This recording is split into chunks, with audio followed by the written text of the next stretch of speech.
हमेशा लगता है ना कि पहाड़ बिल्कुल अचल हैं। मतलब जब भी हम किसी विशाल पर्वत की तरफ देखते हैं तो वो हमें एकदम स्थिरता का प्रतीक लगता है। ऐसा महसूस होता है जैसे ये पहाड़ सदियों से या शायद जब से पृथ्वी बनी है बस यहीं ऐसे ही शांत और खामोश खड़े हैं। बिल्कुल, अपनी जगह पर पूरी तरह से जमे हुए। लेकिन आज हम जिन दस्तावेजों और नोट्स को खंगाल रहे हैं, जो आमतौर पर एसएससी, रेलवे या बाकी प्रतियोगी परीक्षाओं के सिलेबस में गहराई में छिपे होते हैं। हाँ, जो भारत के भूगोल का एक बहुत ही विस्तृत खाका पेश करते हैं। सही कहा। तो वो नोट्स एक बिल्कुल अलग ही कहानी बयां करते हैं। आज की इस गहन चर्चा में हमारा लक्ष्य महज परीक्षा के लिए तथ्यों या आंकड़ों को रटना नहीं है। तो फिर क्या है? हम उस विज्ञान को समझने वाले हैं जिसने भारतीय उपमहाद्वीप के इस विशाल भौगोलिक स्वरूप को गढ़ा है। मतलब हम जानेंगे कि एक पहाड़ को आखिर पहाड़ क्या बनाता है ना? बिल्कुल। और कैसे ये शांत दिखने वाले पत्थर असल में हमारी नदियों, हमारी सीमाओं और पूरी पारिस्थितिकी के सबसे बड़े नियंत्रक हैं। हाँ, और भूगोल की सबसे बड़ी विडंबना देखिए, जो चीजें हमें सबसे ज्यादा स्थिर और शांत लगती है ना, वे वास्तव में पृथ्वी की सबसे जीवंत, उग्र और हिंसक प्रक्रियाओं का परिणाम होती हैं। एकदम सही बात है। भूगोल कोई रुकी हुई तस्वीर नहीं है। ये तो करोड़ों सालों से चल रही एक बहुत ही धीमी एक्शन फिल्म है। एक्शन फिल्म, हाँ क्या बात है। मतलब आज हम सिर्फ ये नहीं देखेंगे कि कौन सा पहाड़ कहाँ है, बल्कि हम इसके पीछे की क्यों और कैसे की गहराई में उतरेंगे। हम समझेंगे कि जमीन के सैकड़ों किलोमीटर नीचे जो हलचलें होती हैं, वो बाहर के परिदृश्य को कैसे जन्म देती हैं। तो चलिए जमीन के नीचे की इसी हलचल से शुरू करते हैं। इससे पहले कि हम भारत के विशिष्ट पर्वतों की बात करें, भूगोल की उस बुनियादी भाषा को डिकोड करना जरूरी है जो ये तय करती है कि पर्वत आखिर है क्या। बेसिक्स क्लियर होना जरूरी है। हाँ, अब इन रिसर्च नोट्स में एक शब्द बार बार आता है, द्वितीय क्रम के उच्चावच।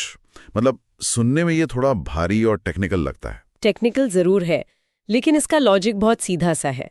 देखिए, जब हमारी पृथ्वी ठंडी हो रही थी ना, तो सबसे पहले महाद्वीप और महासागर बने। अच्छा। इन्हें भूगोल की भाषा में प्रथम क्रम या पहली पीढ़ी की आकृतियां कहा जाता है। इसके बाद इन महाद्वीपों के ऊपर जो दूसरी सबसे बड़ी आकृतियां उभरी, जैसे पर्वत और पहाड़, उन्हें द्वितीय क्रम के उच्चावच कहा गया। ओहो, तो ये सेकंड ऑर्डर के लैंडफॉर्म्स हैं? बिल्कुल। और जहां तक पहाड़ की परिभाषा का सवाल है, इसका ढाल बहुत तेज होता है और शिखर नुकीला या कहें कि संकुचित होता है। आमतौर पर अगर कोई भौगोलिक संरचना 1000 मीटर से ज्यादा ऊंची है तो उसे पर्वत माना जाता है, और उससे कम ऊंचाई वाली संरचना को पहाड़ी कहते हैं।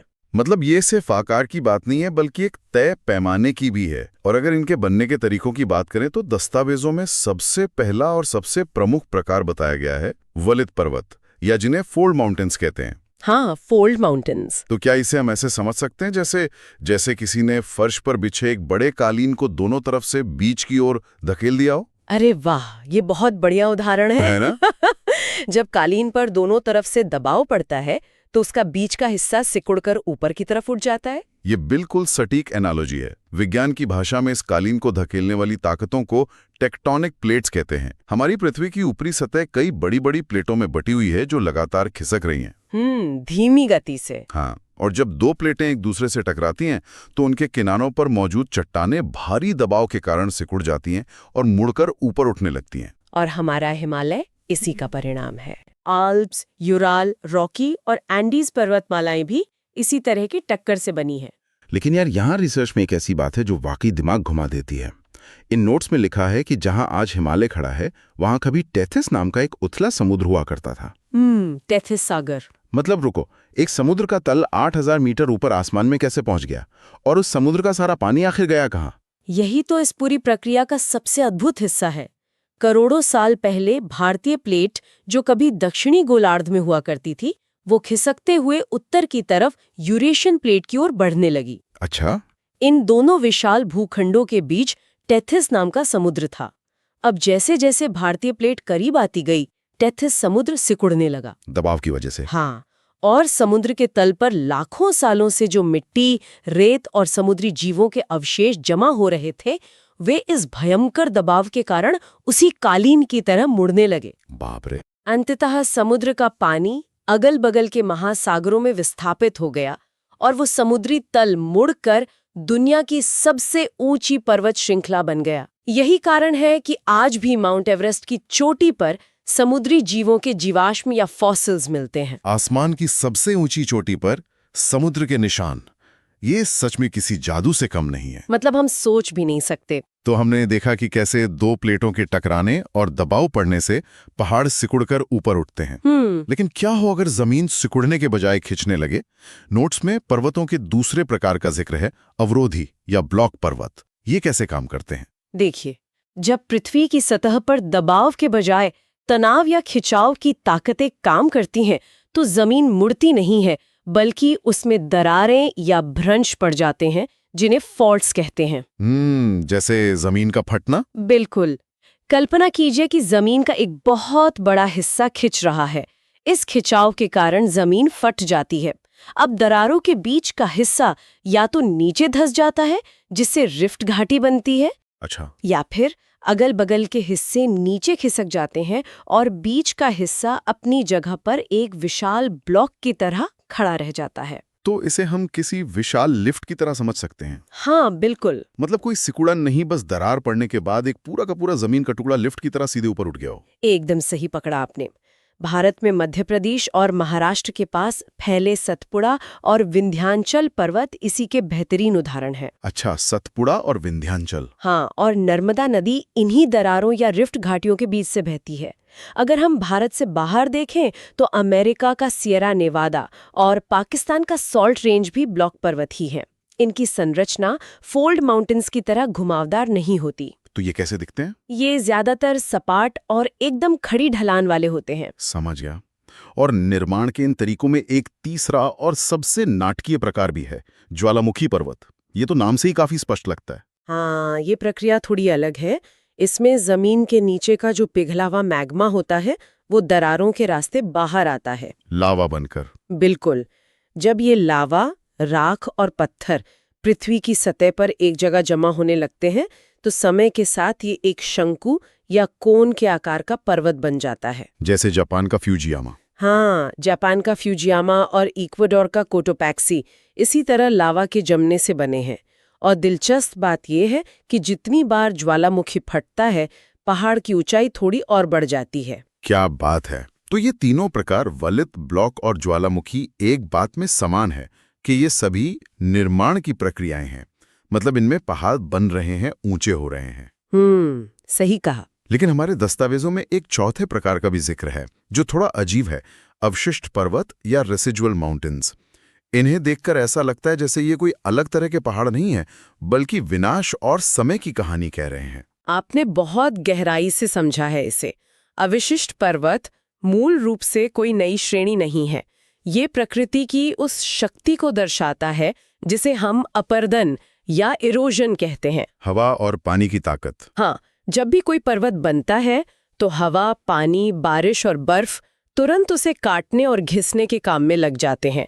दिन में चट्टानें गर्म होकर फैलती हैं, रात में सिकुड़ती हैं, जिससे उनमें दरारें आती हैं। बहता हुआ पानी उन्हें काटता है। लाखों करोड़ों सालों तक मौसम की ये मार खा खा कर जब पुराने और विशाल पर्वत घिस जाते हैं, तो जो कुछ भी बाकी बचता है, उसी अवशेष को अवशिष्ट पर्वत कहते हैं। तो क्या इसका मतलब ये है कि अवशिष्ट पर्वत महज किसी जमाने के शानदार पर्वतों के बचे हुए अवशेष या कंकाल भर हैं? जी, बिल्कुल ऐसा ही है। जैसे भारत की सबसे पुरानी पर्वतमाला अरावली। ये सोचना कितना अजीब लगता है कि जिसे आज हम एक घिसी हुई सी छोटी पहाड़ी समझते हैं, वो कभी हिमालय जितनी ही विशाल और युवा रही होगी। एकदम सही बात है। अरावली दुनिया की सबसे प्राचीन पर्वत श्रृंखलाओं में से एक है। करोड़ों साल पहले ये भी आसमान छूती थी, लेकिन समय और मौसम ने इसे घिस-घिस कर आज एक अवशिष्ट रूप में ला खड़ा किया है। वक्त की मार है। और सिर्फ अरावली ही नहीं, इसके अलावा विंध्याचल, सतपुड़ा और यहाँ तक कि दक्षिण भारत के पूर्वी और पश्चिमी घाट भी आज इसी अवशिष्ट श्रेणी में गिने जाते हैं, क्योंकि वो भी बहुत लंबे समय से अपर्दन का शिकार हो रहे हैं। ये डीप टाइम या गहरे समय का बहुत ही दिलचस्प नज़ारा है। अब जबकि हम पर्वतों के बनने और बिगड़ने की कहानी समझ चुके हैं, तो भारत के भूगोल के मुख्य नायक की तरफ चलते हैं, हमारा हिमालय। बिल्कुल। ये भारत की उत्तरी सीमा पर स्थित सबसे नया वलित पर्वत है। इसका जो पाद प्रदेश है, यानी जहां से मैदानी इलाका खत्म होता है और पहाड़ शुरू होते हैं, उस निचले हिस्से को शिवालिक कहा जाता है। हाँ, फुटहिल्स को शिवालिक कहते हैं। लेकिन हिमालय के बारे में पढ़ते हुए मुझे एक बहुत ही आम कन्फ्यूजन दिखा इन नोट्स में। भारत की सबसे ऊंची चोटी K2 यानी गॉडविन ऑस्टिन है या कंचनजंगा? ये एक बहुत ही शानदार सवाल है और मैं बताऊं, इसका जवाब इस बात पर निर्भर करता है कि आप भौगोलिक और भू-राजनीतिक परिभाषाओं को कैसे देख रहे हैं। वो कैसे? देखिए, अगर हम पूर्ण रूप से भारत की सबसे ऊंची चोटी की बात करें तो वो K2 यानी गॉडविन ऑस्टिन ही है। लेकिन तकनीकी समस्या ये है कि K2 काराकोरम पर्वत श्रृंखला का हिस्सा है। अच्छा, वो सीधे हिमालय का हिस्सा नहीं है? हाँ, कई भूगोलविद काराकोरम को मुख्य हिमालयी बेल्ट का हिस्सा नहीं मानते, बल्कि उसे ट्रांस हिमालय का अंग मानते हैं। और इसके अलावा K2 फिलहाल पाकिस्तान के कब्जे वाले कश्मीर यानी POK क्षेत्र में स्थित है, जो एक भू राजनीतिक विवाद है। ओहो, तो इसीलिए जब सवाल को थोड़ा बदल कर पूछा जाता है कि भारत में स्थित हिमालय की सबसे ऊंची चोटी कौन सी है, तो जवाब बदल जाता है। बिल्कुल। जब हम विशेष रूप से मुख्य हिमालय श्रृंखला की बात करते हैं, जो पूरी तरह से भारत के निर्विवाद अधिकार क्षेत्र में है, तो सिक्किम में स्थित कंचनजंगा उस श्रेणी में सबसे ऊंची चोटी बन जाती है। तो ये सिर्फ ऊंचाई का खेल नहीं है, बल्कि पर्वत श्रृंखलाओं की वैज्ञानिक परिभाषाओं और सीमाओं का भी मसला है। एकदम सही। और हाँ, माउंट एवरेस्ट जो दुनिया की सबसे ऊंची चोटी है, उसे नेपाल में स्थानीय लोग सागरमाथा कहते हैं। सागरमाथा? हाँ, जिसका अर्थ होता है आसमान का माथा। आसमान का माथा, क्या खूबसूरत नाम है। और एक और बात जो मुझे इन रिसर्च नोट्स में बहुत अनोखी लगी वो ये है कि भूगोलविदों ने हिमालय को केवल उसकी चोटियों या ऊंचाई के आधार पर नहीं बांटा है। तो किस आधार पर? उन्होंने इसे नदियों के आधार पर बांटा है। पश्चिम से पूर्व की ओर बहने वाली नदियां हिमालय को अलग अलग खंडों में बांटती हैं। ये काफी अलग अप्रोच है। और मैं बताऊं, ये इसलिए किया गया क्योंकि कई मामलों में नदियां इन पहाड़ों से भी पुरानी हैं। सच में? हाँ, जब हिमालय ऊपर उठ रहा था तो जो नदियां पहले से बह रही थीं, उन्होंने अपना रास्ता नहीं बदला। आप ऐसे सोचिए, पहाड़ 1 इंच ऊपर उठता तो नदी उसे 1 इंच गहरा काट देती। कमाल है। इससे बहुत गहरी खाइयां या जिन्हें गॉर्ज कहते हैं, वो बन गए। और इसी आधार पर प्रादेशिक विभाजन किया गया है। सबसे पश्चिम में है पंजाब हिमालय, जो सिंधु नदी और सतलज नदी के बीच का इलाका है। और उसके बाद सतलज नदी और काली नदी के बीच के हिस्से को कुमाऊं हिमालय कहा गया है। बिल्कुल। यह हिस्सा धार्मिक और सांस्कृतिक रूप से बहुत महत्वपूर्ण है, क्योंकि नंदा देवी और बद्रीनाथ जैसी मशहूर चोटियां इसी क्षेत्र में आती हैं। सही कहा आपने। कुमाऊं से और पूर्व की ओर चलने पर आता है नेपाल हिमालय, जो काली नदी और तिस्ता नदी के बीच फैला है। और इसी हिस्से में माउंट एवरेस्ट जैसी दुनिया की सबसे ऊंची चोटियां मौजूद हैं। जी। और अंत में सबसे पूर्वी छोर पर है असम हिमालय, जो तिस्ता नदी से शुरू होकर दिहांग नदी यानी ब्रह्मपुत्र तक जाता है। नदियां इस विशाल पर्वत श्रृंखला को समझने का एक बहुत ही शानदार प्राकृतिक ग्रिड प्रदान करती हैं। ये सोचना कितना रोमांचक है कि पानी जैसी कोमल चीज ने दुनिया की सबसे कठोर चट्टानों को काटकर अपना रास्ता बनाया है। प्रकृति की ताकत है ये। बिल्कुल। अब इन युवा और बर्फीली चोटियों से अगर हम भारत के नक्शे में थोड़ा नीचे की ओर आएं, तो हम एक बिल्कुल अलग भौगोलिक दुनिया में प्रवेश करते हैं। प्रायद्वीपीय और मध्य भारत के प्राचीन रक्षक। साउथ और सेंट्रल इंडिया। हाँ, ये उत्तर के युवा हिमालय और दक्षिण के बुजुर्ग पहाड़ों के बीच का सीधा विरोधाभास है। और इस दक्षिणी और मध्य हिस्से की अपनी एक अलग ही भव्यता है। जैसे अरावली की सबसे ऊंची चोटी का नाम गुरु शिखर है, जो माउंट आबू के पास है। अच्छा। और जब हम एकदम पूर्व की तरफ जाते हैं तो मेघालय में गारो, खासी और जैंतिया की पहाड़ियां मिलती हैं। दिलचस्प बात यह है कि इन पहाड़ियों का नाम वहां रहने वाली स्थानीय जनजातियों के नाम पर रखा गया है। अरे वाह, ये तो बहुत बढ़िया बात है। और जब हम दक्षिण भारत की ओर बढ़ते हैं तो परिदृश्य और भी घना हो जाता है। दक्षिण भारत की सबसे ऊंची चोटी अनाईमुड़ी है। जी। लेकिन मुझे यहाँ जो सबसे खास भौगोलिक संरचना लगी वो है नीलगिरी की पहाड़ियाँ। नोट्स को ध्यान से देखने पर पता चलता है कि नीलगिरी सिर्फ एक पहाड़ी श्रृंखला नहीं है। हाँ, वो एक जंक्शन है। बिल्कुल। यह एक भौगोलिक गांठ की तरह है जहां कर्नाटक, केरला और तमिलनाडु की सीमाएं आपस में आकर मिलती हैं। सही कहा।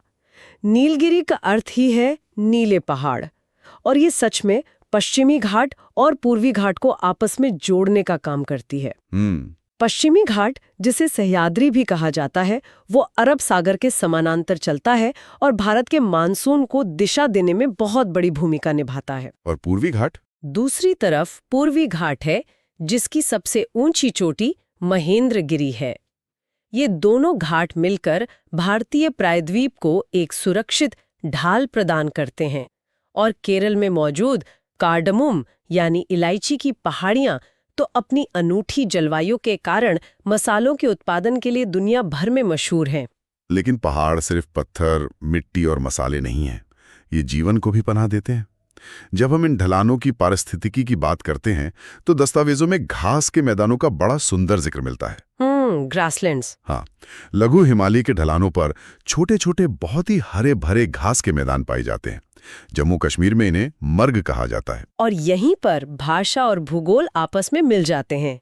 मर्ग का मतलब ही होता है घास का मैदान। अच्छा, तो इसलिए उस मशहूर पर्यटन स्थल का नाम सोनमर्ग है। बिल्कुल। मतलब सोने जैसा घास का मैदान। और गुलमर्ग मतलब फूलों का घास का मैदान। एकदम सही। इसी तरह हमारे नोट्स बताते हैं कि उत्तराखंड में इन ढलानों पर मिलने वाले घास के मैदानों को बुग्याल या पायार कहा जाता है। ये जानकर ऐसा लगता है जैसे शब्दों के पीछे छिपे पूरे भूगोल के रहस्य अचानक से खुल गए हों। पहाड़ सिर्फ भाषा या पर्यटन तक ही सीमित नहीं है, वे देशों की राजनीति और सीमाओं को भी तय करते हैं। वो कैसे?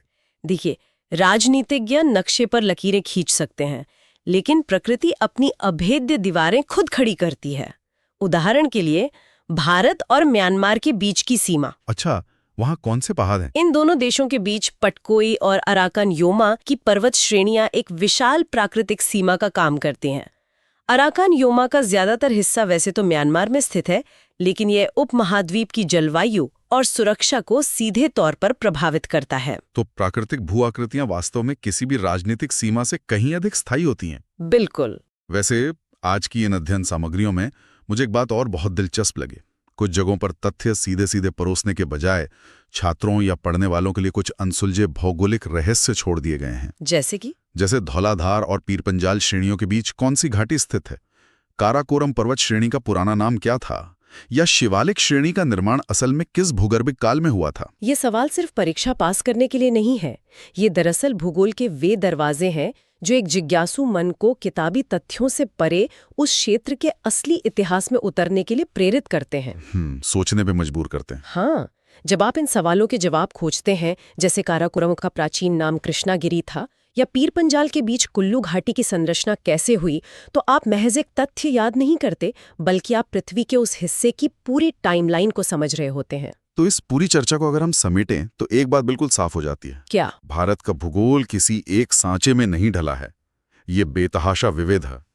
उत्तर में हमारे पास टेथिस सागर की तलहटी से उठे युवा और आसमान को छूते वलित पर्वत यानी हिमालय हैं। हाँ। मध्य भारत में जमीन के खिंचाव और तनाव से बनी दरारों के बीच खड़े ब्लॉक पर्वत हैं, और पश्चिम और दक्षिण में अरावली और घाटों जैसी सबसे पुरानी हवा पानी से घिस चुकी लेकिन अब भी मजबूत पर्वत श्रृंखलाएं हैं। ये महज पत्थरों के ढेर नहीं हैं, ये हमारी पृथ्वी के इतिहास की सबसे प्रामाणिक डायरी हैं, जिसके पन्ने करोड़ों सालों की प्राकृतिक घटनाओं ने लिखे हैं। और इसी डायरी से मेरे मन में एक विचार आता है। जरा उस समय की कल्पना कीजिए जब भारतीय प्लेट का सफर शुरू हुआ था। अच्छा? अगर करोड़ों साल पहले उस महाद्वीप ने अपनी दिशा बदल दी होती, अगर वो प्लेट यूरेशिया से कभी टकराई ही न होती और उस टेथिस सागर के ऊपर दबाव पड़कर हिमालय की उत्पत्ति नहीं हुई होती, तो आज भारतीय उपमहाद्वीप का स्वरूप कैसा होता? बाप रे, ये तो पूरा का पूरा नक्शा ही बदल देने वाली बात है। बिल्कुल। क्या यहाँ वो मानसून आ पाता जो आज हमारी पूरी कृषि व्यवस्था की रीढ़ है?